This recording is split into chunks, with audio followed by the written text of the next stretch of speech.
Comme chaque mercredi, rendez-vous avec la Génération Solidarité, direction le Lot-et-Garonne, où l'abeille, la première monnaie locale de France, a été créée en 2010 à l'initiative de l'association Agir pour le vivant. L'objectif est de redynamiser l'économie locale et de garantir des échanges éthiques et citoyens en bannissant toute forme de spéculation. Voyez ce reportage.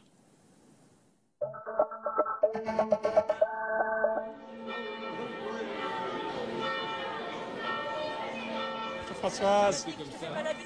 Oui, c'est ça. Ouais. Il me faudrait 2 beaux melons là.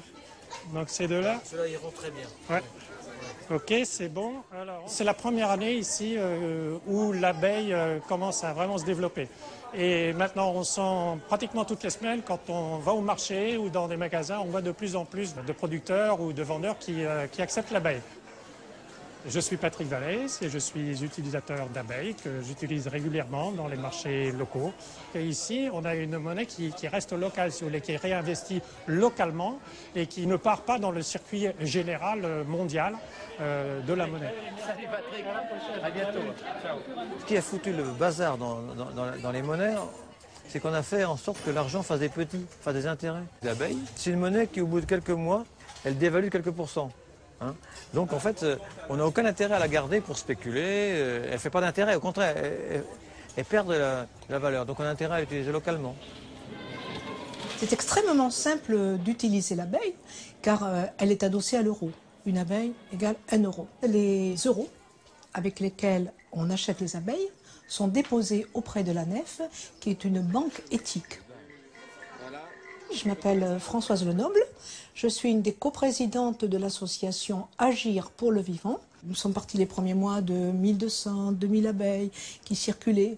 Fin 2011, 10 000, là nous arrivons à 14 000. Ça prouve qu'elles commencent à s'installer, à essaimer. Quand on paie par exemple en abeilles, on sait qu'on soutient quelqu'un, alors que l'euro est une monnaie complètement anonyme, pour des produits qui sont fabriqués n'importe où.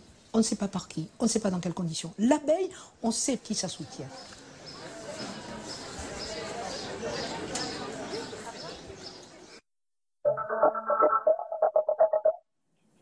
Et parmi les meilleures contributions des internautes sur la thématique de la semaine, celle de Mathieu Vachez, cofondateur de TAOA, un site entièrement dédié à la promotion des monnaies sociales. Regardez plutôt. Le matin en se rasant, on se pose tous des questions. C'est quoi l'argent? D'où vient la monnaie? À l'origine, l'argent a été créé pour faciliter les échanges, pour avoir une unité de compte commune. Aujourd'hui, on lui a rajouté d'autres fonctions, comme une réserve de valeur, ou bien la spéculation. Mais alors, que faire? Il s'agit de remettre la monnaie au service d'une économie réelle, de remettre la monnaie au service des hommes et de la planète. C'est la mission que sont données les monnaies sociales et complémentaires, qu'on peut trouver sous différentes formes, comme les CEL, systèmes d'échanges locaux, les clubs de troc, les accorderies, qui sont des espaces solidaires où on peut venir échanger du temps et valoriser l'entraide, la solidarité entre les personnes. Mais on trouve aussi des monnaies convertibles, qui sont intégrées à notre système économique réel et donc soumises à TVA, comme le Brixton Pound à Londres, les Lucioles en Ardèche, ou encore le sol, un peu partout en France.